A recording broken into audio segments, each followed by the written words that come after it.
Hello, Lisa here. Welcome back to my channel, or welcome if this is your first time visiting me. We are doing something fun today. So a little bit earlier today, at the time I'm filming this, Peggy and I had one of our Sunday shenanigans live streams. It was a lot of fun, and as part of that, in the middle of it, Peggy came up with this idea to create a list of questions that we could post in the Supportive Tarot Facebook group. And I was like, that's going to be a perfect tarot tag. So I'm going to be answering 21 tarot questions, and that is the hashtag 21 tarot questions. These are a random mix of questions. Pretty much every single question here was suggested by somebody that was in the live stream with us. So thank you to everybody who hung out with us in Sunday Shenanigans for helping us to create this tarot tag. This is definitely a community created list, and I'm really excited to share my picks for all of these questions. Now, I challenged myself to literally pull the first deck I could think of for every single one of these prompts. So when I tell you that it took me like 10 minutes to prep for this video, I'm not in any way exaggerating. I have all of the decks around me right now. We are going to get into it. So prompt number 1, what is the deck that they will have to pry out of your cold, dead hands? My Last Unicorn Tarot. I mean, hello? This is the very first thing ever that I backed on Kickstarter. I love this. This also was fresh in my mind because this past weekend, the channel members and I had a watch party of The Last Unicorn. It was really fun. So we got together and watched the movie together online. And so it's, yeah, top of mind. But this is my favorite fandom. I love this book. I love this movie. And this was such an exciting project to back on Kickstarter, even if it did take a bazillion years. Okay, 3 to come in. But I love this deck. It's one of my treasured possessions. And yeah, this is going nowhere. It will never leave me. It is incredible. I love it. Prompt number 2, what's your guilty pleasure deck? I'm going to take this out of its bag before I bring it on camera because the bag itself is naughty. The deck is kind of naughty, but it's not too bad. This is a guilty pleasure for me. This is the Erotic Tarot, Intimate Intuition, and it's a guilty pleasure because it's naughty. I don't know, this was the first one that jumped to mind for me, and it's really great. I like it because it's a sexy times deck, but it doesn't feel gratuitous. It feels sex positive and kind of open. It's a pip deck, but I just think it's really, really great for this kind of deck. A lot of the ones that I've seen that are like this just seem to be a little too over the top for my personal comfort level. And while this one is very sexy, don't get me wrong, I just feel like this one is much more my vibe, but it isn't a deck that I'm going to whip out. No pun intended. This is not a deck I'm going to just whip out for other people. This is definitely my own personal little enjoyment. I love this. That sounded really bad, but you know what I mean. I love this deck. It's fun. So that's my guilty pleasure. It is the Erotic Tarot, Intimate Intuition. Prompt number 4, what deck do you wish existed? So I obviously don't have that here, but I would love to have a Chronicles of Narnia tarot. There are a ton of fandoms that I would like to see turned into tarot. But the thing about Chronicles of Narnia is that it's such a beloved franchise for me that I would be really picky about it. So I would want it to be done well and like somebody to take their time on it. But I would love to see a deck that's based on that series of books.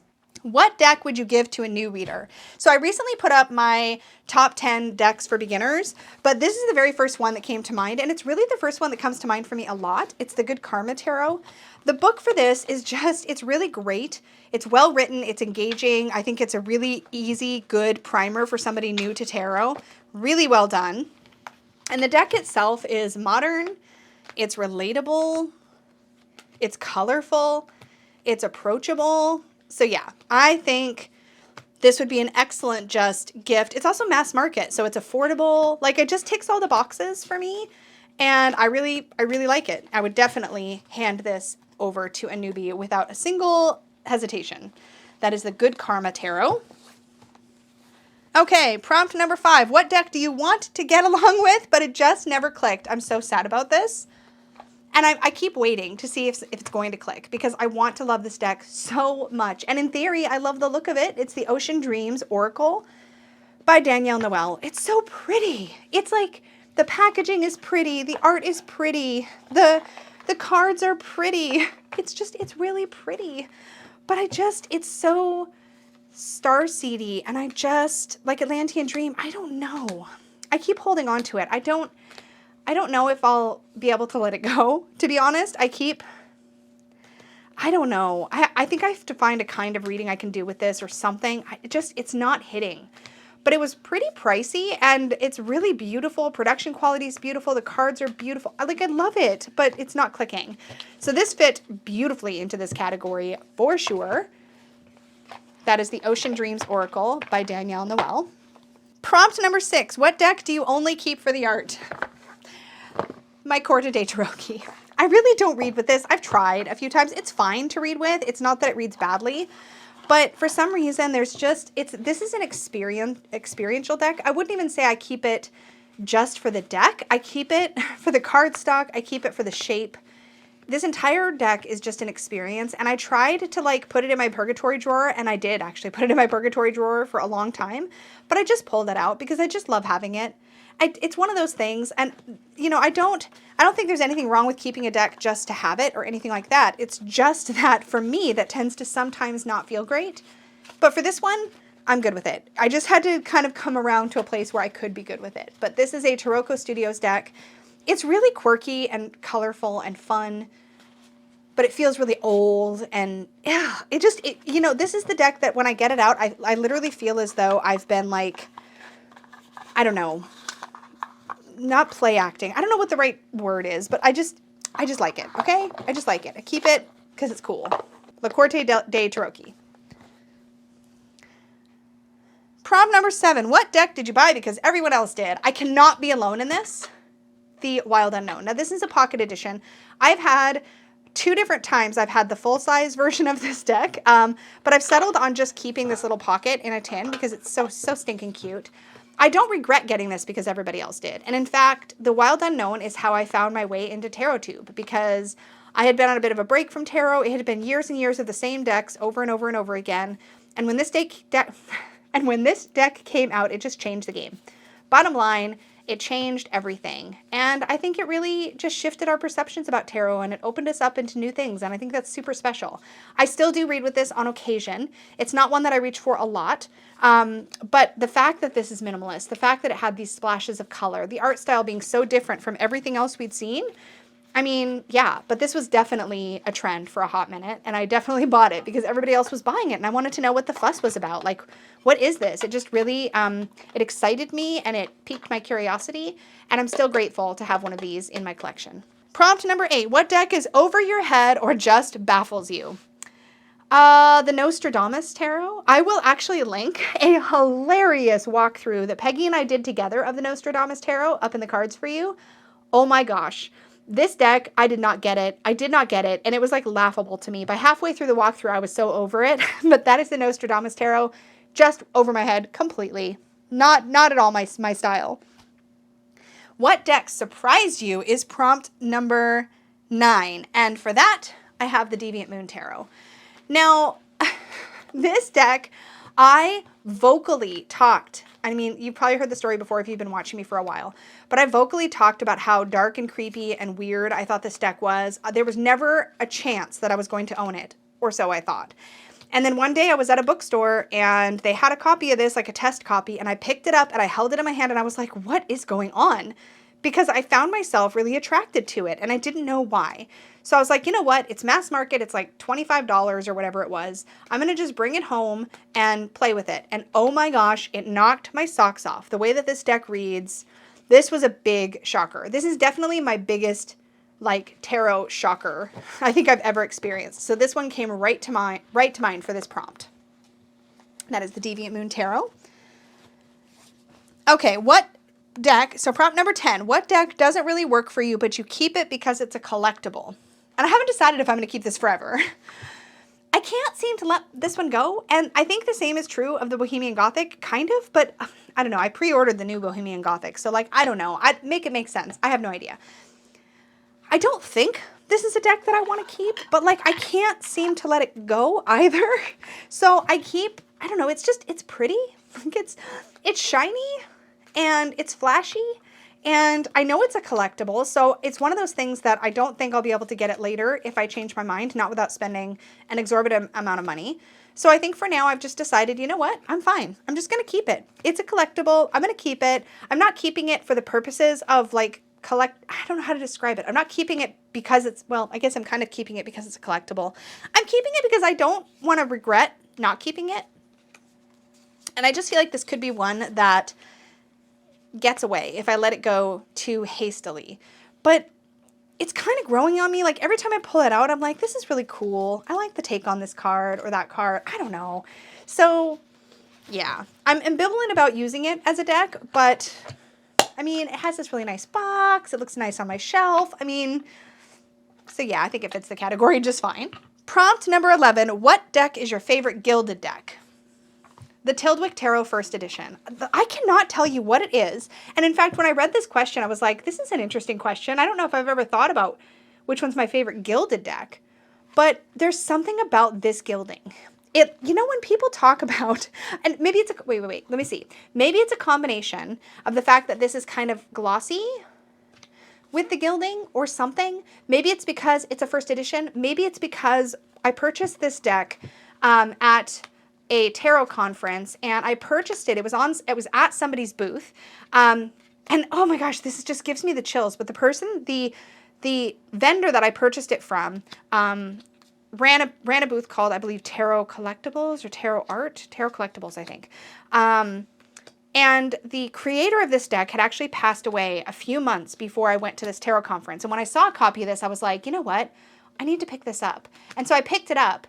And I believe later that same year, or within a year or two, the vendor that I purchased it from had actually also passed away. And there's something kind of, I don't know, there's something about this particular deck that feels really special. But when I talk about like why I like this for the gilding, this gilding feels really smooth and it feels expensive. I don't know how else to describe that besides to say that it feels really high end. It feels really smooth. The whole deck feels really well made and fancy.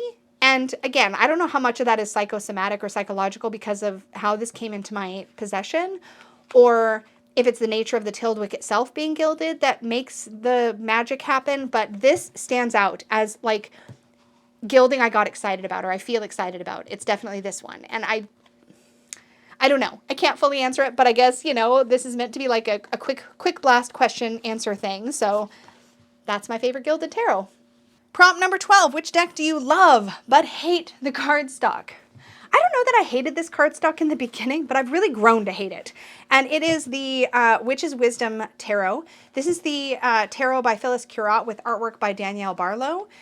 This cardstock, it's Hay House, if I remember correctly, but these are oversized cards to begin with, and the cardstock is just, it's really stiff. It's not very satisfying to shuffle. It works, it's fine, but it kind of hurts my hands, and I feel like I have strong and large hands, and still, this one just, it's not good. Oh, shoot, I just realized there's another one I want to stick in this category, so I'm cheating because the one that probably fits this category best, because remember, I didn't let myself really think about this, but the one that fits this category absolutely the best is the Textured Tarot. Holy cow. So this deck, I love this deck. It has hung? What's the correct past tense of hung, right? It has hung on my favorites rack since the day that I brought it home. But this cardstock is horrendous. It's awful. Like, just to hold it like this, it's fine. Like, it's sturdy enough, I guess. It's smooth. But you cannot, like, it does not bend. And the creator actually even says, do not riffle shuffle this cardstock. Like, it will, like, snap and fold and crease, and it'll be awful, and you'll be so sad. So the only way I can, like, kind of, quote-unquote, riffle it is to drop it. I cannot try to bend it at all. So I can hand over hand it, and that's fine. But this deck will fight back if you try to riffle it. And it's horrible. It's awful. I wish this came out on any other cardstock. It's like called Xanta Box Board, and it's like 400 GSM, so it's thick. It kind of feels like they were cut out of like cereal box cardboard. Like, it's not that bad, but it kind of feels like it's like that. But oh my gosh, Lisa McLaughlin art is just, it's so good, and this is a wonderful deck, but the cardstock just ruins the experience. What deck gives you the willies? Is prompt number 13. Oh, that's ironic for prompt number 13. There actually have been several decks over the years that I would say have given me the willies. The ones that come to mind right now is there's any that are based on demonology. I can't. It gives me the willies. I can't get over it. That and anything too heavily insect related, especially if the insects are hyper realistic and especially if they're spiders, but insects, not my thing. Number 14, what's your favorite deck for shadow work? Hello again to the Deviant Moon. I mean, I've talked about this in the past. I know I already showed it, but the Deviant Moon is a wonderful shadow work tarot. If I think about it, I will link my top decks for shadow work video I made ages ago. That probably still holds up pretty well, but the Deviant Moon is definitely my favorite for that kind of work. Number 15, what deck do you love in theory but not practice? I think it's the Hilda Tarot, you guys. So this is such a fun tarot, and I love Hilda as a character, and this deck is kind of hard to get, this particular version. Somebody else created a Hilda Tarot, but the original Hilda Tarot that I purchased, this gingham edition, it's on really lovely linen cardstock, by the way, which just, you know, I love the theory of this. It's really fun to look at. But every time I've used it as a tarot, it hasn't quite hit the right spot for me. But I also don't want to let it go just yet. It's just not, I don't know. It's just not quite, like, so the concept of this is great. Hilda's to me, feels like a very empowered character, a very fun and kind of silly character. She's this art feels very body positive. I feel like there's a lot of things I should love about this, and I do. But when I go to use it as a tarot, like when I go to practice with it, it falls a little flat for me. And I haven't yet decided what that means for the future of me in this deck. I'm not in a hurry, but because it's just super fun. But yeah, definitely love this in theory, but not as much in practice. Prompt number 16. What deck would you never use to read for somebody else? Pretty sure it is this one. This is the Guardian Angel Tarot. Also, I could have put my erotic tarot in here too, because I don't think I'd use that for somebody else, but I mean, I don't know for sure. This one feels like a deck just for me. This is a modified version. It's out of print now, and it's got, it was originally a Doreen Virtue deck. But this is just my cozy, comforting, I need a hug message deck, and I do really enjoy it for that. I've shown it pretty frequently, I feel like, on the channel. For any kind of prompts, it's like, what's your hug deck? What's your comfort deck? What's your grandma deck? It's always this one. But I can't imagine using this to read for others. It's too word heavy. I feel like it wouldn't be effective as a reader for others, for me. So yeah, I can't imagine ever using this one for other people. That is the Guardian Angel Tarot. What deck would you never use for yourself? And this one I had to think about, because I typically don't keep decks if I can't imagine using them for myself. But I realized there was one exception.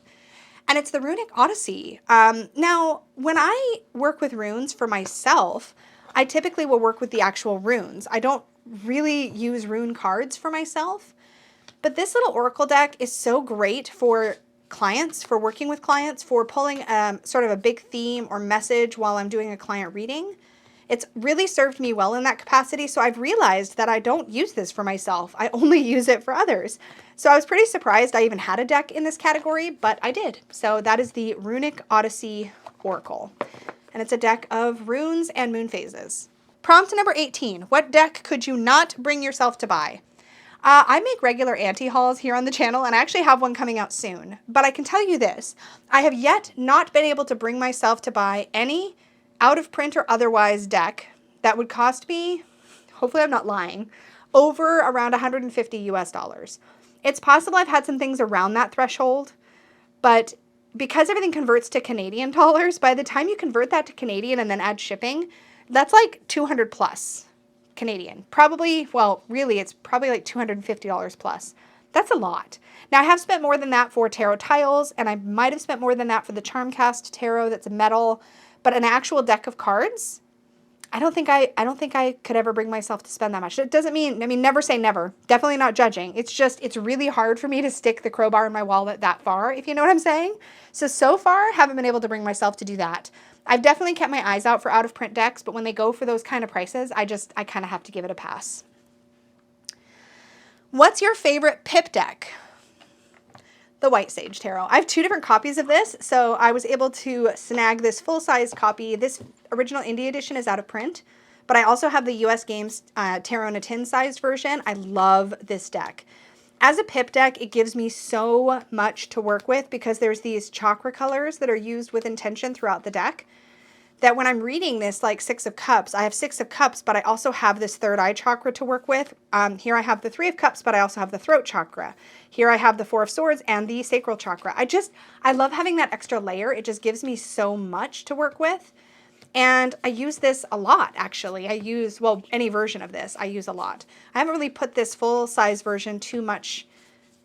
I haven't put it through much of its paces yet, but love this. This is such a wonderful pip deck, and the little tarot in a tin version is excellent for this. So love the White Sage Tarot.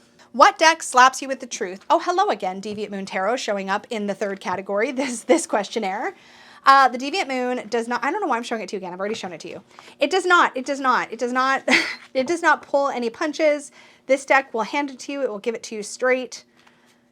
I mean, I just feel like it's such a good, powerful, punchy deck. I use it a lot. So the Deviant Moon Tarot is my shadow work deck. It's the one that surprised me the most, and it's definitely the one that slaps me with the truth. The final category here is what's the deck that got away? And I couldn't think of one. And I was trying not to I wanted to do this like quick fire, right? Like what's the first thing that came to mind? I could not think of a deck that got away. I've had decks that got away but then found their way home. Like the original deck that got away was the Mons Tarot First Edition. I mean, this deck did get away from me technically for a while. One of the reasons this first edition is so special to me is because this was the first deck anybody ever gifted me after I started my channel. And it was such a generous, kind thing for somebody who really didn't know me. I was really new to TarotTube. I hadn't been making videos for very long. I had like 150 subscribers or something. And somebody sent this to me. And like, I can't remember if I did cry or if I just felt like crying, but it was such a big moment when I opened the package, because what had happened is I had made a video, something about the decks I was most wishing for. And I had kept yearning for this Mons Tarot for some reason. It was in Joanna's Etsy shop, but I had just not pulled the trigger. And then when I went to go pull the trigger, it was out of stock and it had gone out of print. And then somebody sent it to me. And so it felt so special. And we bonded, me and this deck, early on, partly because of that experience and partly because it's so freaking cute. It had gotten away, but then it found its way home to me, and it's super, super, super special. This almost was this really is a deck you'd also have to pry out of my cold dead hands. But I wanted to cover something else for prompt 1, but yeah, love my Mons Tarot First Edition, but it did get away, and then it found its way here. The other deck that got away is the Tarot of Delphi, and that also was generously gifted to me. And I feel so blessed and grateful to have been gifted those special decks. But yeah, I feel like I try not to regret, and because of the nature of what I do here and that I'm able to review decks, I'm able to purchase decks and give them away, I'm really in a privileged place that way. And so if I'm not sure if I want a deck or not, I'll take the plunge, and then later I'll find it a new home if I need to. But I'd rather do that than have regrets. And sometimes I do say no to decks that I regret for a time, but then I don't regret them long term. There's lots of decks I have anti-hauled that I never pulled the trigger on, and I was fine with that. It's okay. You know, it just worked out. It's like I might have been a little bit bummed out for a little while, and then I got over it, because there's always something new and something pretty to want and to lust after. So I don't waste a lot of time on regret, but there have been those two, the Mons Tarot and the Tarot of Delphi, that I really, really, really hunted for a long time, and I'm so grateful to have them. But for the most part, I don't think there's anything that really got away. Anyway, that was really fun. I wanted to do this real quick without thinking about it a lot, without pre-planning a ton, so I hope you had fun. If you want to play along, the hashtag is 21 Tarot Questions. You can play along on Instagram, sharing your answers to these prompts. You can make a video response if you'd like. Tag me. I will make sure Peggy gets to see them too, because this was really her creation, her list. She got everybody in the group in our live stream to sort of contribute questions and then compiled the list. So thank you to everybody who contributed a question. We are going to be posting the full list also in the Supportive Tarot Facebook group for anybody that wants to play along in the Facebook group. So whether you want to play along with us here in YouTube land, or if you want to play along by putting your answers in the comments down below, or in the Facebook group, or on Instagram, or all of the above, it would be really fun to see how you answered all of these questions. But for now, thank you so much for hanging out with me, and I will see you in the next video. Until then, may your magic always shine from the inside out. Bye!